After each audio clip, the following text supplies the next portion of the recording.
Well, I guess the first thing is that the GPs, the profession, didn't perceive that they were consultative or engaged. It became a technology project.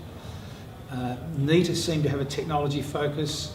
The senior echelons had a technology focus, and the colleagues that were employed in NETA seemed to be ignored. They all resigned except one on a Tuesday, led by Mukesh Aikawal. The College of GPs has been in the press for many years saying you haven't really engaged with us. So there was a technology project, didn't engage the colleagues. The second issue is the lack of a really solid economic case. Health information exchange in the United States in the main failed. These things work in Denmark, salaried general practitioner, salaried specialist, a small country. It worked partly in New Zealand. They don't have states in New Zealand. And as well in New Zealand, the government said, if you're going to be paid, you have to be using the technology, you have to receive and send messages about the patient's care. So the country was small enough, they were able to engage, so a bit of carrot, bit of stick. And those places where these things have worked have had some carrots and sticks. And in this country, it became a technology project with impossible timelines. The colleagues weren't engaged. We've got the federal-state divide between general practice and hospitals and community health services across that federal-state divide. I mean, I think we all want it to work. The issue then becomes, how do we make it work?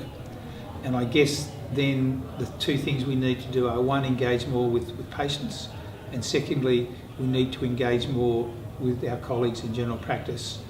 And given that there is no fundamental economic model, then my sense is that there needs to be some sort of payment to incentivise GPs to create the record, so that when I, as a grey nomad, in 4 to 5 years' time, go travelling around Australia, I go to an emergency department and my medications, my alerts, my allergies, my major diagnoses are there, so that, you know, the fact that I've got atherosclerosis, or whether I don't have it, or whatever I have, it's there, and so that I can get adequate care at that point in time.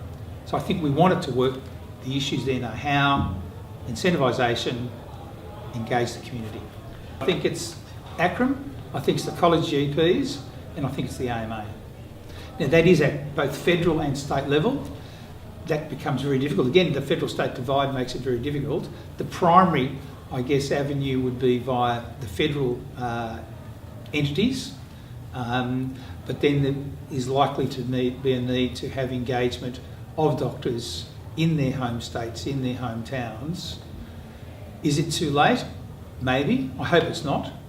I mean, the government, us the taxpayer, put a very large amount of money into MyHR, and I think that it would be better to make it work, to get the key information. And as we heard at the talk today, as of a week or two ago, the information is now atomic, it's now there, it's now visible, it's now no longer in PDFs, and therefore it is heading in the right direction to get information that's relevant to the patient, to the general practitioner, to the emergency physician, to achieve the aim that it was, you know, started out to have.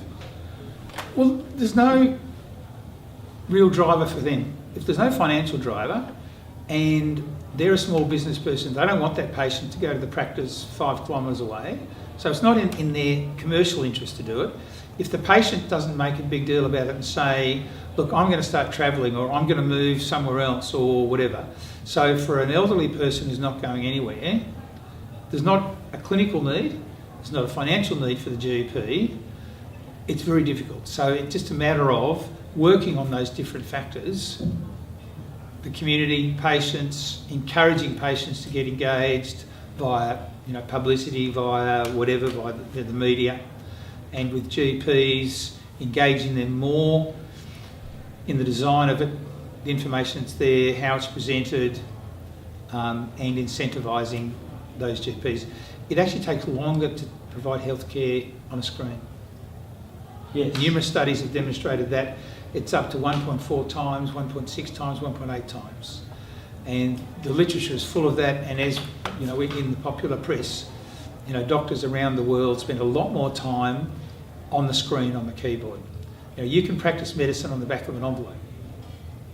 but it's not necessarily good medicine, and the handover of care to the next health professional in that chain is very much more difficult if it's written in hieroglyphics on the back of a postage stamp on the back of an envelope.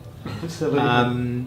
So that is certainly where we need to go, and I think they're the things that we as a community and ADHA need to focus on. I would like to be optimistic. The history of health IT in the Western world is not good. The NHS, whatever it was called for IT, didn't work. New Zealand, the spine partly worked. Integrated delivery networks in America worked. Small countries, Denmark, Belgium, worked. Germany partly worked. I'd like to be optimistic because I think that as a community we need it to work. I think that it would work with time. Will it work tomorrow? I don't think so. But I think as the community becomes more engaged and as ADHA goes back to its core, engages the general practice community, I would like to think that it will work.